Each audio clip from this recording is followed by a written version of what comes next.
ओम श्री गणेशाय नमः। ओम नमः शिवाय।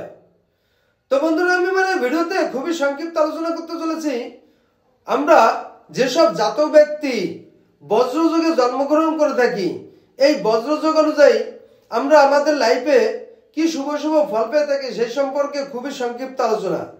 তো এই বজ্রযোগে যেসব জাতক ব্যক্তির জন্ম এরা সাধারণত প্রচুর গুণী মানী এবং ধনীযুক্ত ব্যক্তি হয়ে থাকে। এই বজ্রযোগে যেসব জাতক জাতিকের জন্ম এরা সাধারণত প্রচুর বলবান যুক্ত ব্যক্তি হয়ে থাকে।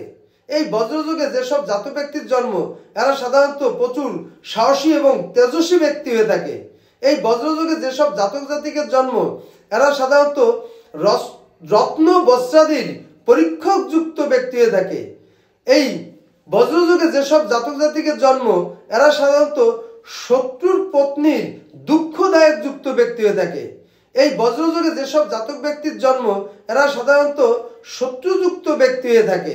তো বন্ধুরা এই ছিল বজ্রযোগে যেসব জাতক জাতিকের জন্ম তাদের সম্পর্কে খুবই সংক্ষিপ্ত আলোচনা। নমস্কার।